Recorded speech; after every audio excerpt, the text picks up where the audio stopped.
Y dentro de eso, el lenguaje es prácticamente una obsesión. Y usted ha hecho un libro que tiene 2 tomos, que se llama El Bogotálogo, en el cual nos sumergimos en las palabras rolas, cachacas, y que se han usado aquí en Bogotá. Hablemos un poco de eso y de esas palabras perdidas también, muchas de ellas. Sí, Bogotálogo, que originalmente fue presentado en una edición, como tú lo comentas, de 2 volúmenes, terminó por convertirse en un solo volumen, a todo color, mejorado, corregido, aumentado, o como lo decimos en Bogotálogo mismo, engallado a colorinches y con todos los juguetes.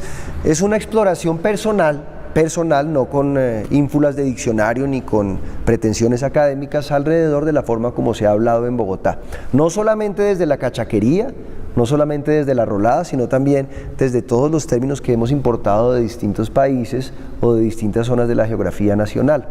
Bogotálogo fue una inmersión en distintas maneras de hablar, en distintas formas como ha ido mutando la comunicación aquí en esta ciudad de Bogotá. Como por ejemplo el play de hoy o el pupi de hoy era el pepito de antaño, o era el cachaco de antaño, o era el gomelo de los 80 y 90, o cómo muchas palabras delatan lo que sentimos. Por ejemplo, cómo las expresiones que utilizamos como fórmulas de insulto delatan nuestras costumbres más viles y también las más afortunadas, el racismo, por ejemplo, o el clasismo, cómo el término indio se ha convertido en una fórmula de ofensa. Si alguien se te atraviesa en el carro y tú lo quieres insultar, le dices indio bruto, ¿verdad? Lo cual ya tiene una carga semiológica muy grave, porque es poner a los ancestros nuestros, a los habitantes que dignamente poblaban esta meseta cundiboyacense, en el plano de salvajes e ignorantes.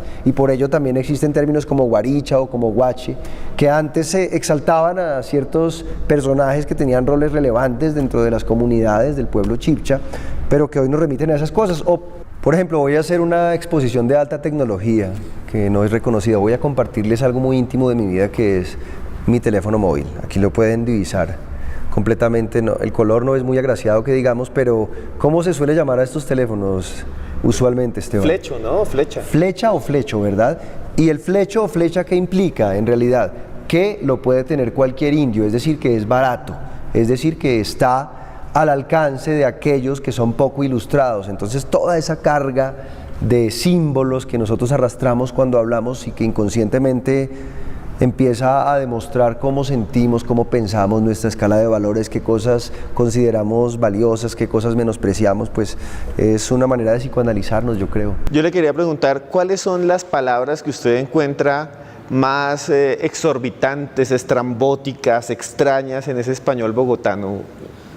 Hay cosas muy curiosas. Una, por ejemplo, es la manera como, pese a que hemos sido una tierra tan tocada por la violencia y por la delincuencia común, hemos sabido soportar con humor muchas cosas y hemos logrado crear palabras que nos hacen reír hasta de nuestras propias desdichas. O sea, no deja de ser muy curioso que a una modalidad de secuestro tan terrible como el fleteo, que es el hecho de llevarse a alguien y contra su voluntad hacerlo desocupar un cajero automático, le pongamos paseo millonario, ¿verdad?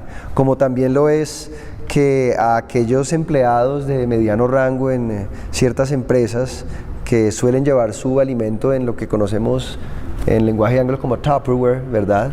O coca, lo llamemos el cartel de la coca. El cartel de la coca son esos ciudadanos que tienen que calentar en microondas su comida. Como también lo es que si nos remitimos a tiempos de la violencia, podamos hablar de una violencia, por un lado, porque no creo que haya habido un periodo que merezca ser rotulado como la violencia. Creo que la historia de Colombia es violenta de principio a fin, con algunos escasísimos lapsos de paz, pero eso es muy curioso, y que en la violencia haya una jerga también y una terminología propia de ella. O sea, el corte de corbata, el corte de franela, que era algo tan terrible como despojar a alguien del cuello, decapitarlo, ¿cierto? Y dejar su lengua colgando, algo que suena terrible, pero que pues demuestra qué tan capaces somos de, incluso con algo tan horrendo como la muerte, hacer ese tipo de chistes. Esas son algunas de las cosas que podemos decir, como también la manera como estamos atravesados por extranjerismos, ¿no? El gamín, que nos habita, nos viene de Francia, de alguna forma ya ha desaparecido.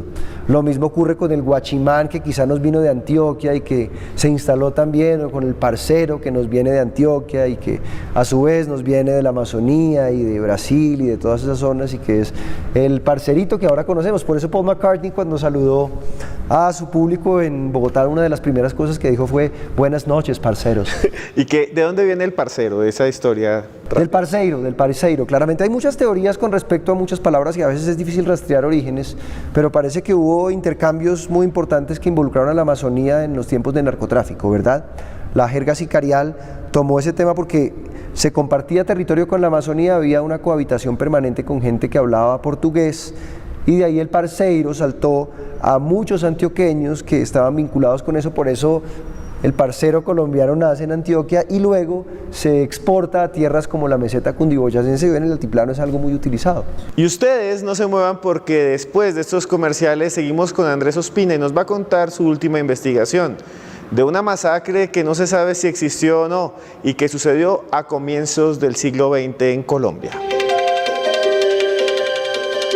Hay momentos en la historia que se borran por intereses perversos, momentos que no quisiéramos recordar y que se guardan en lo profundo de la memoria de generaciones perdidas.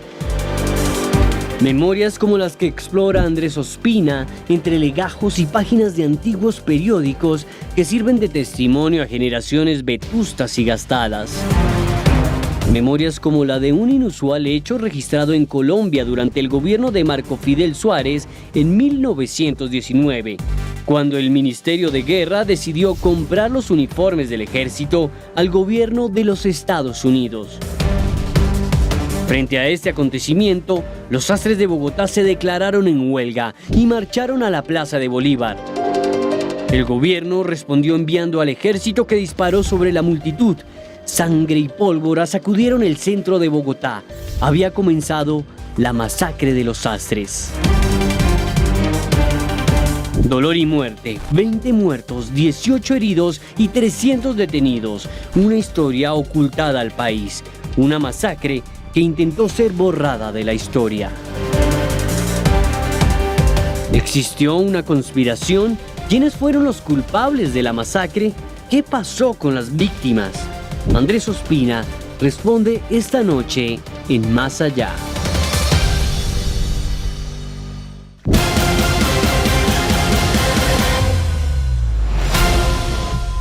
Y continuamos en esta noche en Más Allá con un escritor bogotano que ha estudiado los documentos que están aquí en la Biblioteca Nacional de Colombia, y entre ellos encontró una historia que se volvió viral en las redes sociales hace poco tiempo.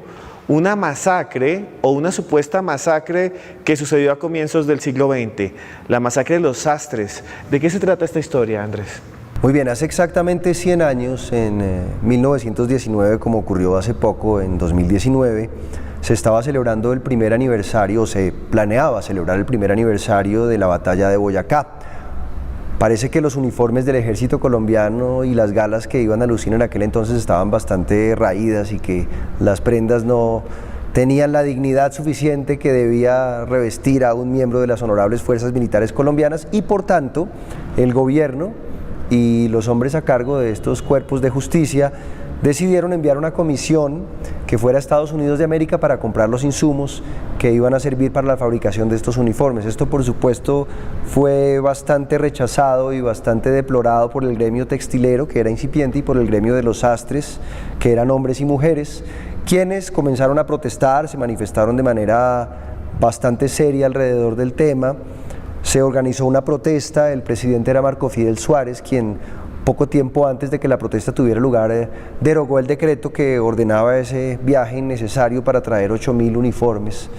La gente se fue a la Plaza de Bolívar de Bogotá, los sastres comenzaron a protestar, los sistemas de amplificación eran muy precarios, llovía, no se oía muy bien, y por tal razón, cuando el presidente fue a contarles que ya no iban a hacer nada de lo que tenían planeado, ninguno de los sastres se dio por enterado, y muy por el contrario y muy en contra de los propósitos del gobierno, en lugar de apaciguarse, comenzaron a arreciar en sus ánimos de exigir sus derechos. a tal grado que los miembros del ejército se sintieron muy asustados y decidieron arremeter contra los sastres. Parece que hubo un número importante de sastres muertos que no está determinado aún, porque la prensa de la época fue bastante benigna con el establecimiento, de suerte que algunos hablan de 2 muertos, otros de 10 muertos, otros de 19 muertes, otros de 20, es una cifra indeterminable que aún hoy sigue siendo negada por algunos. La Universidad Sergio Arboleda hace poco publicó, muy al estilo de ciertos funcionarios de ciertos gobiernos de tiempos recientes, una investigación en la que comentaban que esa masacre era absolutamente falsa y que era un invento histórico. De manera que mi investigación sobre la masacre de los Sastres, que fue hecha por invitación de la Biblioteca Nacional en el marco de un evento que se hace mensualmente que se llama justo La Pieza del Mes, era mirar la prensa de la época para ver qué cubrimiento se dio a esa revolución popular, que de alguna forma es el primer capítulo de muchísimas luchas sociales que han tenido lugar en nuestro país y que es el antecedente más claro y más inmediato de las celebraciones del 1 de mayo como Día del Trabajo en Colombia entera, pero que es un episodio sangriento, triste y cargado de culpas. Y creo que hay que mencionar el nombre de quien era el presidente de Colombia en aquel entonces, Marco Fidel Suárez, que creo que es el gran responsable de ese evento que dejó como saldo muchos muertos de origen muy humilde y de condiciones pues bastante complicadas, de una clase obrera obviamente. Estamos hablando de un evento que sucedió en nuestro país, aquí en Colombia, que fue olvidado, como si hubiera habido una conspiración consciente de las élites y también de la prensa para ocultar esta primera masacre que es anterior a la de las bananeras. ¿Usted encontró esos documentos como cuáles, por ejemplo? Distintos periódicos y la forma como cada periódico cubrió eso según la colectividad a la que representaran. Por ejemplo, había en ese momento, y esa fue la pieza más estudiada de ese ejercicio alrededor de la masacre de los Sastres, un periódico llamado El Nuevo Tiempo, que no es propiamente el Tiempo que conocemos hoy, sino un periódico de filiación totalmente conservadora que por un lado se ocupa de excusar todos los errores cometidos por el gobierno en cabeza del presidente Marco Fidel Suárez y también de las fuerzas militares en cabeza de un personaje llamado el general Sicard, que por cierto fue bastante criticado en aquel entonces y bastante caricaturizado por distintos personajes.